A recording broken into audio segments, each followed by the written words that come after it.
আল্লাহর নবীর আম্মা জান আমিনা রাদিয়াল্লাহু তাআলা আনহা ফরমায় যে আমার শিশু যে সময় আমার রেহেমের মধ্যে প্রবেশ করেছেন, আমার রেহেমে যে সময় স্থানান্তর হয়েছেন, আমার পেটের মধ্যে যে সময় এসেছেন, আমি কোনো কষ্ট বোধ করি নাই। সুবহানাল্লাহ। দুনিয়ার বুকে এমন কোনো মহিলা আছে যে তার পেটে শিশু জন্ম নিয়েছে, তার পেটের মধ্যে বাচ্চা পয়দা হয়েছে আর কষ্ট হয় নাই, এইরকম কোনো মহিলাই পৃথিবীর মধ্যে নাই। সুবহানাল্লাহ। একমাত্র আপনার আমার নবী মুহাম্মদুর রাসূলুল্লাহ সাল্লাল্লাহু আলাইহি ওয়াসাল্লামের আম্মা জান এই কথা বলেছেন। দুনিয়ার কোনো মহিলা এই কথা বলার কোনো অবকাশ নাই। এমনকি যে সময় প্রসব হয়েছেন, হযরতে আমিনা ফরমায় আমার শিশু প্রসব হয়েছে, আমার একটুও কষ্ট হয় নাই। সুবহানাল্লাহ। একটুও কষ্ট হয় নাই। এমনকি আমি একাকী ঘরের মধ্যে, আমার ঘরে আর কোনো লোকজন নাই, কোনো মহিলা নাই। সে সময় তো মহিলা পাশে থাকার কত প্রয়োজন আমরা সবাই বুঝি, কিন্তু কোনো মহিলা নাই। আল্লাহ পাক রব্বুল আলামিন বেহেশত থেকে হযরতে আসিয়া এবং হযরতে মরিয়ম আলাইহিসসালামকে প্রেরণ করেছেন। আরো লম্বা লম্বা খেজুর গাছের মতো মহিলারা জিজ্ঞাসা করলেন আপনারা কারা? বলেন আমরা বেহেশতি মহিলা। একজনের নাম বললেন আমি হইলাম ফেরাউনের স্ত্রী হযরতে আসিয়া, আর আমি হলাম ঈসা আলাইহিস সালামের মা হযরতে মরিয়ম আলাইহিসসালাম। সুবহানাল্লাহ। আল্লাহ পাক রব্বুল আলামিন বেহেশত থেকে সাহায্যকারী পাঠাইছেন, বেহেশত থেকে সাহায্যকারী পাঠাইছেন। এরকম কোন মহিলা আছে দুনিয়ার মধ্যে যে বাচ্চা প্রসব হয়েছে আর কষ্ট হয় নাই? পৃথিবীর বুকে এরকম কোন মহিলা আপনি খুঁজে পাবেন না যে বাচ্চা হয়েছে বা বাচ্চা পেটের মধ্যে আসছে আর কষ্ট হয় না এই কথা বলতো। বাচ্চা প্রসবের সময় কষ্ট হয় না এরকম বলতো পৃথিবীর মধ্যে কোনো মহিলা নাই। একমাত্র আপনার আমার নবী রাহমাতুল লিল আলামিন জনাবে মুহাম্মদুর রাসূলুল্লাহ সাল্লাল্লাহু আলাইহি ওয়াসাল্লামের আম্মা হযরতে আমিনা ফরমায় আমার বাচ্চা আমার পেটের মধ্যে আমি কোনো কষ্ট অনুভব করি নাই, আমার বাচ্চা প্রসবের সময়ও কোনো কষ্ট অনুভব করি নাই। হাজিরিনে কেরাম, যে সময় মুহাম্মদুর রাসূলুল্লাহ সাল্লাল্লাহু আলাইহি সাল্লাম এই দুনিয়াতে তশরিফ আনলেন, তশরিফ আনার পরে দেখা যায় তখনকার প্রথা অনুযায়ী অন্যান্য স্থান থেকে মহিলারা দুধ দানকারী মহিলারা আসতো। সেই হিসাবে অনেক মহিলারা মক্কার ভূমিতে আসছেন শিশু নেওয়ার জন্য। হযরতে হালিমাতুস সাদিয়া রাদিয়াল্লাহু তাআলা আনহা এদের সঙ্গে আসতেছেন, কিন্তু তিনি উটটা ছিল অত্যন্ত দুর্বল, বাহনটা ছিল অত্যন্ত দুর্বল, যার কারণে সবাই উনাকে পিছনে ফেলে সবাই আগে আগে আসছে। আগে আগে আসে ধনী ধনী ঘরের শিশুদেরকে ওরা লইয়া চলে গেছে। একেবারে শেষে উনি আসছেন, আসার পরে একজন বৃদ্ধ পুরুষকে পাইলেন, পাইয়া বললেন বাবা অত্র এলাকায় মক্কার জমিনে কোনো শিশু আছে? এই বৃদ্ধ বললেন মাগো আপনার নাম কি? উনি বললেন আমার নাম হালিমা। বললেন আপনি কোন গোত্রের লোক? উনি বললেন বনু সাদ গোত্রের লোক। সুবহানাল্লাহ। এই কথা শুনিয়াই এই বৃদ্ধ মানুষটা হাসিয়া দিলেন। বললেন বাবা আপনি হাসলেন কেন? বলে আমি হাসলাম এই কারণে, আমি হাসার কারণটা হলো আমি আগেকার যুগের কিতাব, আসমানি কিতাবগুলা পড়েছি। সেই কিতাবগুলোর মধ্যে আমি লেখা পাইছি যে আখেরি জমানার নবী যে হইবাম এনরে দুধ যে পান করাইবা এর নাম হইব হালিমাতুস সাদিয়া, বনু সাদ গোত্রের মহিলা হইবা। জুড়ে বলেন সুবহানাল্লাহ। আল্লাহর নবীরে খে দুধ পান করাইবাম সেই কথাটা পর্যন্ত উনি দুনিয়ায় আসার অনেক আগে লেখা ছিল। জুড়ে বলেন সুবহানাল্লাহ। সবাই বলি সুবহানাল্লাহ। হাজরিন, এরপরে যে সময় হযরতে হালিমা এতিম শিশু মুহাম্মদুর রাসূলুল্লাহ সাল্লাল্লাহু আলাইহি সাল্লামের কাছে গেলেন, কুলে নিতে চাইলেন, একটা মুস্কি হাসি দিলেন। সুবহানাল্লাহ। মুহাম্মদুর রাসূলুল্লাহ মুস্কি হাসি দিলেন, ডাইনের স্তন দিলেন, তৃপ্তি সহকারে পান করলেন, বামের স্তন দিলেন, মুখ লাগাইলেন না। সুবহানাল্লাহ। এর কারণ কি? এর কারণ লেখছেন যে যে মহিলাই দুধ খাওয়ায় না কেনে তার তো অবশ্য দুধের শিশু আছে। দুধের শিশু না থাকলে কি কোনো মহিলার দুধ হয়? দুধ হয় না। এই শিশুকালে মুহাম্মদুর রাসূলুল্লাহ সাল্লাল্লাহু আলাইহি সাল্লাম এই দুধের শিশু তখন থেকে ইনসাফ দেখাইছেন যে আমি যদি এই দুই স্তনের দুধ খাই আবার সেই স্তনের দুধ খাই, তাহলে তো আমার তো একটা দুধ ভাই আছে, সে তো তার হকর মধ্যে আমি আঘাত করলাম। সুতরাং হযরতে হালিমায় ফরমাইন যে আমি কোনো দিনও আমার শিশু মুহাম্মদুর রাসূলুল্লাহ সাল্লাল্লাহু আলাইহি সাল্লামকে বাম স্তনের দুধ মুখে দিতেই পারি নাই। সুবহানাল্লাহ। এই শিশুকাল থেকেই ইনসাফ কায়েম করে আসছেন। যদি বলেন সুবহানাল্লাহ। সবাই পড়েন সাল্লাল্লাহু আলা মুহাম্মদ সাল্লাল্লাহু আলাইহি ওয়াসাল্লাম সাল্লাল্লাহু আলা মুহাম্মদ সাল্লাল্লাহু আলাইহি ওয়াসাল্লাম। হাজিরিন কেরাম, এরপরে যে সময় হযরতে হালিমা এই শিশু মুহাম্মদ সাল্লাল্লাহু আলাইহি সাল্লামকে নিয়ে বাহনের মধ্যে উঠলেন, দেখেন সেই বাহনটা আগে ছিল দুর্বল। যে সময় মুহাম্মদুর রাসূলুল্লাহ সাল্লামকে নিয়ে এই বাহনের মধ্যে উঠলেন, এই বাহনটা এত হৃষ্টপুষ্ট হইল, এত শক্তিশালী, এত মোটা তাজা হইল যে এমনভাবে চলা আরম্ভ করলো, আগে যে সমস্ত মহিলারা শিশুদেরকে নিয়ে চলে গেছেন ওদেরকে পিছনে রেখে ওই বাহনটা চলে যাইতেছে। যদি বলেন সুবহানাল্লাহ। সেই সব মহিলারা জিজ্ঞাসা করেন, গো মা হালিমা, এই বাহন কি তোমার আগের বাহন না নতুন কোন বাহন? হালিমাতুস সাদিয়া রাদিয়াল্লাহু তাআলা আনহা ফরমান যে এই বাহনটা আমার সেই আগেরই বাহন। যদি বলেন সুবহানাল্লাহ। এটার মধ্যে এত স্পিড বাড়লো, এরপরে যে সময় ওনার ঘরের মধ্যে যান, ঘরের মধ্যে শুধু বরকত আর বরকত শুরু হয়ে গেল। সুবহানাল্লাহ। এমনভাবে বরকত হইল যে উনার বেড়া দুম্বা যে মাঠে যায়, যে মাঠেই যায় না কেন সেই মাঠে গিয়েও খাওয়া দাওয়া করিয়া হৃষ্টপুষ্ট হইয়া পুরা দুধালো হইয়ায়। যদি বলেন সুবহানাল্লাহ। দুধে ভরপুর হইয়ায়। এমনকি পার্শ্ববর্তী বাড়ির মেষ রাখালদেরকে মালিকেরা বলে যে তোমরা হালিমার বেড়া দুম্বা যে মাঠে রাখে সেই মাঠে নিয়ে রাখো না কেন?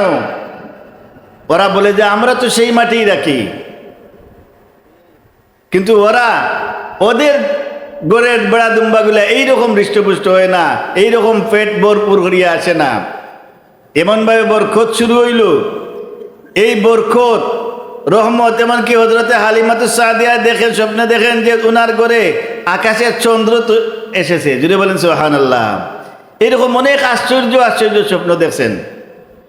হাজিরিন কেরাম, এই মিলাদুন নবীর আলোচনা, আল্লাহর নবীর মুহাম্মদুর রাসূলুল্লাহ সাল্লাল্লাহু আলাইহি ওয়াসাল্লাম মিলাদুন নবীর আলোচনা যুগে যুগে উলামায়ে কেরামরা, এমনকি মিলাদুন নবীর মাহফিল সাহাবায়ে কেরামরা পর্যন্ত করেছেন। হযরত আব্দুল্লাহ ইবনে আব্বাস রাদিয়াল্লাহু তাআলা আনহু উনার ঘরে আল্লাহর নবীর জন্মকালীন অলৌকিক ঘটনাগুলা বর্ণনা করতেছেন, বয়ান করতেছেন, আলোচনা করতেছেন উনার ঘরের মধ্যে। এমত অবস্থায় হুজুরে পাক সাল্লাল্লাহু আলাইহি ওয়াসাল্লাম তশরিফ নিছেন।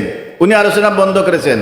বললেন, আপনি আলোচনা বন্ধ করলেন, কি আলোচনা ছিলেন? বলে, ইয়া রাসূলুল্লাহ, আপনার মিলাদের আলোচনা আমি করতেছিলাম। আমরা করতেছিলাম, যখন আপনি আসছেন আর মিলাদের আলোচনা করার প্রয়োজন নাই। বললেন তোমরা আমার জন্মের আলোচনা করেছো। আল্লাহর নবী তখন বলেছেন হাল্লাত লাকুম শাফাআতি ইয়াউমাল কিয়ামাতি, তোমরা যে আলোচনা করছো তো এই আলোচনার কারণে আমি নবী কিয়ামতের দিন তোমাদেরকে সুপারিশ করিয়া জান্নাতে নেওয়া ওয়াজিব হয়ে গেল। সুবহানাল্লাহ। তাইলে এরকম মহফিল করাতে লাভ আছে না নাই? সবাই বলেন লাভ আছে না নাই?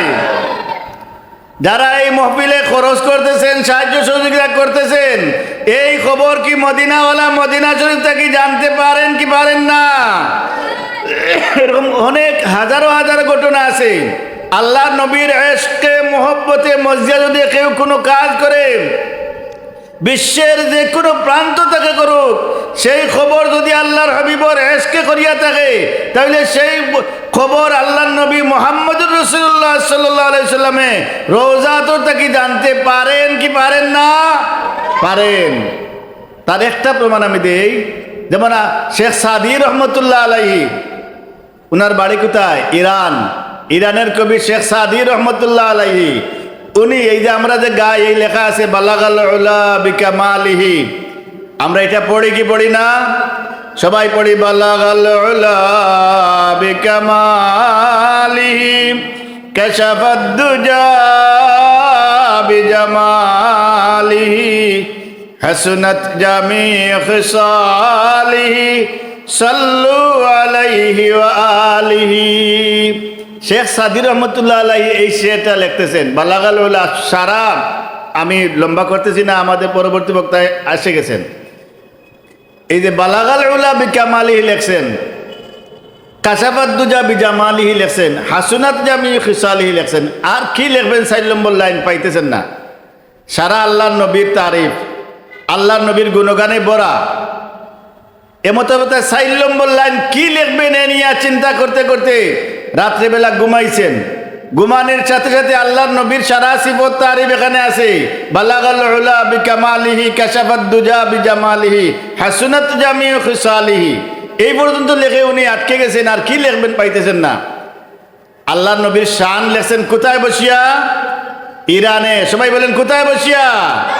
ইরানে বসিয়া আল্লাহর নবীর গুণগান লেখছেন 3 লাইন। 4 নম্বর লাইন কি লিখবেন পাইতেছেন না। চিন্তা করতেছেন ঘুমন্ত অবস্থায় মুহাম্মদুর রাসূলুল্লাহ সাল্লাল্লাহু আলাইহি সাল্লাম তশরিফ এনেছেন। আনিয়া বলেন হে শেখ সাদি, তুমি আটকে গেছো কেন? তুমি 4 নম্বর লাইন লেখো সাল্লু আলাইহি ওয়া আলিহি। জুড়ে বলেন সুবহানাল্লাহ। তাইলে আল্লাহর নবীর গুণগান লিখতেছেন, বলতেছেন না, লিখছেন। শুধু 3টা লাইন লিখছেন। এই খবর মদিনা শরীফ থেকে মদিনাওয়ালা জানতে পারছেন কি পারছেন না? এই যে পরিবেশের মধ্যে, প্রতিকূল পরিবেশের মধ্যে আপনারা র্যালি করেছেন না, করেছেন না? এই কষ্ট যদি আল্লাহর নবীর ইশকে না অন্য কোনো উদ্দেশ্যে করেছেন? আল্লাহর নবীর ইশকে করেছেন। আল্লাহর নবীর ইশকে যদি করিয়া থাকেন, তাহলে বিশ্বাস থাকেন এই খবর মদিনাওয়ালা রওজা শরীফ থেকে জানতে পারেন। জুড়ে বলেন সুবহানাল্লাহ। আল্লাহ আমাদের এই খবরকে মদিনাওয়ালার কাছে পৌঁছাইয়া দেয়। সবাই বলি আমিন। এই প্রতিকূল পরিবেশে র্যালি করেছেন, আবার এই প্রতিকূল পরিবেশে আপনারা একটা মাহফিলের আয়োজন করেছেন। আল্লাহ এই মাহফিলকে কিয়ামত পর্যন্ত দাইমার কায়েম রাখো। সবাই বলি আমিন। তোমার যত বান্দাবান্দি হলে এই মাহফিলে সাহায্য সহযোগিতা করেছে, আরো করবে, আল্লাহ সবার সাহায্য সহযোগিতা কবুল করবা। সবাই বলি আমিন। সবাইয়ের মধ্যে গানকে আল্লাহ মাফ করে দেও। সবাই বলি আমিন। হাজিরিন কেরাম, এই মিলাদুন নবীর আলোচনা আব্দুল্লাহ ইবনে আব্বাস রাদিয়াল্লাহু তাআলা আনহু করেছেন। আবু দারদা রাদিয়াল্লাহু তাআলা আনহু এইরকম একদিন উনার ঘরের মধ্যে করতেছেন আল্লাহর নবীর মিলাদুন নবীর আলোচনা। উনি সাহাবী। যদিও আমরা যেরকম মিলাদ পড়ি, তখন এইরকম মিলাদ ছিল না। এইরকম বর্তমানে যতটা কাজ আছে, বর্তমানে যে লেখাপড়ার যে পরিবেশ আছে, ক্লাস আছে, রুটিন আছে, বিভিন্ন বিভাগ আছে, এইরকম ক্লাস, রুটিন, প্রতিষ্ঠান, বিভাগ আল্লাহর নবীর যুগে ছিল না। এইরকম মাহফিল কোন আল্লাহর নবীর যুগে ছিল? মিলাদুন নবীর মাহফিল, যার নাম বেদাত। সিরাতুন নবীর মাহফিল, সিরাতুন নবীর আলোচনা কোন সাহাবীর যুগে ছিল? এইরকম মাহফিল করে ছিল না। সুতরাং শুধু বেদাত বেদাত কইতে সময় আমরা একটু চিন্তা করা দরকার। আমরা যে মাদ্রাসায় পড়াই, মাদ্রাসায় যে আউয়াল দুম সুম চারম পাঞ্জম বা দাখিল আউয়াল দাখিল দুম দাখিল সুম এইরকম যে ক্লাস সকল আছে, এইরকম ক্লাস কি নবীর যুগে ছিল? এটা কি বেদাত না বেদাত নাই? এটা বেদাত। কোন ধরনের বেদাত? বেদাতে সাইয়া না বেদাতে হাসানা? বেদাতে হাসানা। এগুলা সব যায়। এই যে রুটিন করিয়া পড়ানি হয়, এইরকম রুটিন করিয়া পড়ানির কোনো প্রচলন নবীর যুগে ছিল না। এইরকম যে বসে বসে মাদ্রাসায় মহফিল হয়, ওয়াজ মহফিল হয়, এইরকম কোনো মহফিলের ব্যবস্থা ছিল? এটা সব বেদাত। তাহলে বেদাত করে সব কিছু বাদ দিলেই তুইবি। আরেকগুলো আছে শুধু কোরআনে আছে আর হাদিসে আছে, এগুলো এগুলো মানে আর কিছু মানে না। আমরা কোরআন হাদিসের বাইরে অনেক কিছু মানতে বাধ্য। কি বাধ্য নাই? বাধ্য। শাহজালাল মজরুদ্দিন এমনি রহমতুল্লাহ আলাইহি, উনি ওলি আল্লাহ। শাহ তৈয়ব সৈলানি রহমতুল্লাহ আলাইহি আমাদের পাশে সাহিত্য, উনি ওলি আল্লাহ কি নাম সবাই জানেন না? জানেন না? ওলি আল্লাহ মানেন কি মানেন না? কোরআন শরীফে আছে উনি ওলি আল্লাহ, ওনার নাম আছে। হাদিস শরীফে আছে। কোরআন হাদিসের বাইরে এগুলা মানতে ওরা বাধ্য। যদিও কোরআন শরীফ ইনডাইরেক্টলি কোরআন শরীফ অবশ্যই আছে। হাজিরিন কিরাম, এই মিলাদুন নবীর মাহফিল, এই মিলাদুন নবীর মাহফিল আমি ছোট্ট একটা আয়াত পড়েছি, ওয়ারাফা'না লাকা যিকরাক। আমরা কি আলোচনা করব? আমরা কি নবীর গুণগান বর্ণনা করব? নবীর গুণগান আল্লাহ নিজে বর্ণনা করতেছেন। নবীর গুণগান সাহাবায়ে কেরাম হযরত ফেরেশতাকুল আলোচনা করতেছেন, ফেরেশতাকুল বর্ণনা করতেছেন, সাহাবায়ে কেরাম বর্ণনা করছেন। আমরা যে দুরূদ শরীফ পড়ি, এই দুরূদ শরীফ শুধু কি আমরা পড়ি না ফেরেশতাগণ পড়েন? ফেরেশতাগণ পড়েন। এই বিশ্বাস আছে না নাই? যদি বিশ্বাস না থাকে কোরআন শরীফের আয়াত মানা হবে? মানা হবে না। আল্লাহ পাক বলেছেন ইন্নাল্লাহা, নিশ্চয় আল্লাহ পাক রব্বুল আলামিন পড়েন। যদি বলেন সুবহানাল্লাহ। ওয়া মালাইকাতাহু ইউসাল্লুনা আলান নবী। আমরা দুনিয়ার সব মানুষ যদি ধর্মঘট করে দুরূদ শরীফ মিলাদ শরীফ বাদ দিয়ে দেই, মিলাদ শরীফ দুরূদ শরীফ পড়া বাদ দেই, তাহলে কি মিলাদ শরীফ দুরূদ শরীফ পড়া বন্ধ হয়ে যাবে? বন্ধ হবে না। তামাম ফেরেশতাকুল মিলাদ আল্লাহর হাবিবের দুরূদ শরীফ পড়তে আছেন। হাজিরিন কিরাম, নমাজে কাউকে সালাম দিলে নমাজ থাকবে না, ভঙ্গ হয়ে যাবে। যত বড় বুজুর্গ আসেন না কেন, আমি যদি নমাজ থেকে বলি আসসালামু আলাইকুম, নমাজ হবে। কিন্তু নবীকে সালাম না দিলে নমাজ হবে না। যদি বলেন সুবহানাল্লাহ। কাউকে নমাজের মধ্যে অন্য কাউকে সালাম দিলে নমাজ ভঙ্গ হবে, নবীকে সালাম না দিলে নমাজ ভঙ্গ হবে। আসসালামু আলাইকা আইয়ুহান নবী আমরা আত্তাহিয়াতুর মধ্যে পড়ি কি পড়ি না? যদি কেউ এটা বাদ দেয় তাহলে নমাজ হবে? নমাজ হবে না। আসসালামু আলাইকা আইয়ুহান নবী ওয়া রাহমাতুল্লাহি ওয়া বারাকাতুহু। নবীর আলোচনা ইন্দোনেশিয়া থেকে সূর্য উদয় শুরু হয়েছে। সূর্য উদয়ের আগে সুবহে সাদিক হয়, সুবহে সাদিক শুরু হয় আর ফজরের আজান দেওয়া শুরু হয়, ঠিক কি না? সুবহে সাদিক শুরু হয় আর ফজরের আজান দেওয়া শুরু হয়। এইরকম সুবহে সাদিক হইয়া আস্তে আস্তে ফজরের আজান চলতে আছে। এইভাবে অনেক জায়গায় মানে ফজরের আজান চলতে আছে, অনেক জায়গায় অনেক দেশে জোহরের আজানও শুরু হয়ে গেছে। সুবহানাল্লাহ। এরকম ফজর হইতে একেবারে পশ্চিম দেশে গেছে, কিন্তু এদিকে আজান চলতে আছে। ফজরের আজান, জোহরের আজান, আসরের আজান, মাগরিবের আজান, এশার আজান, এইভাবে ফজর আজান আবার শুরু হয়ে যায়।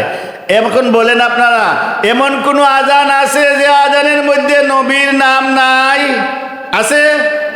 আশহাদু আল্লা ইলাহা ইল্লাল্লাহ বলার বলে মুয়াজ্জিনগণ কি বলেন? আশহাদু আন্না মুহাম্মাদুর রাসূলুল্লাহ। যদি বলেন সুবহানাল্লাহ। আশহাদু আন্না মুহাম্মাদুর রাসূলুল্লাহ যদি না বলেন তাহলে কি আজান হবে? আজান হবে না। শুধু আজানে নি,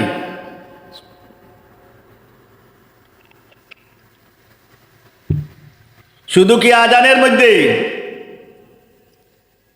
আজানের মধ্যে তো আমরা সবাই আশহাদু আল্লা ইলাহা ইল্লাল্লাহ বলার সাথে সাথে আশহাদু আন্না মুহাম্মাদুর রাসূলুল্লাহ বলা লাগে কি লাগে না? যদি কেউ না বলে কি আজান হবে? আজান হবে না, তাই শেষ না। এরপরে আকামতের মধ্যে আশহাদু আল্লা ইলাহা ইল্লাল্লাহ পরেও আশহাদু আন্না মুহাম্মাদুর রাসূলুল্লাহ চলতে আছে চলতে আছে চলতে আছে, কিয়ামত পর্যন্ত চলবে। এজন্য আল্লাহ পাক রব্বুল আলামিন বলেছেন ওয়ারাফা'না লাকা যিকরাক, হে নবী আপনার আলোচনাকে আমি বুলন্দ করেছি। জুড়ে বলেন সুবহানাল্লাহ। আল্লাহর হাবিবের আলোচনা এক মুহূর্তের জন্য বন্ধ নয়, প্রতিদিন ৭০,০০০ ফেরেশতা রওজা আতরের পাশে আসিয়া দাঁড়াইয়া দাঁড়াইয়া সালাতু সালামু আলাইকা ইয়া রাসূলুল্লাহ বলেন প্রতিদিন। জুড়ে বলেন সুবহানাল্লাহ। এইগুলো যান, আরেকগুলো আছেন যেগুলো যান, এইগুলো কিয়ামতের আগ পর্যন্ত আর সুযোগ পাবেন না। জুড়ে বলেন সুবহানাল্লাহ। যদি দুনিয়ার সব মানুষে দুরূদ শরীফ মিলাদ শরীফ বাদ দিয়ে দেয়, তাহলে আল্লাহর নবীর আলোচনা, আল্লাহর নবীর গুণগান, আল্লাহর নবীর দুরূদ শরীফ কি বন্ধ হয়ে যাবে? বন্ধ হবে না। সুতরাং আমাদের কপালে দুর্ভাগ্য ডাকিয়ে আনার দরকার নাই। আল্লাহ আমাদেরকে হেদায়েত নসিব ফরমা, সঠিক বুঝ দান ফরমা। সবাই বলি আমিন। হাজিরিন কেরাম, আল্লাহ পাক রব্বুল আলামিনে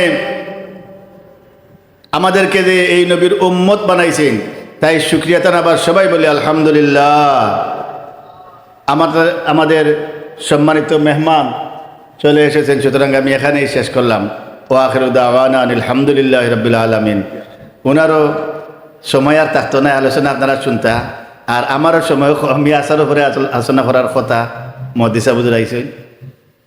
আল্লাহ কবুল করুক। সবাই বলি আমিন।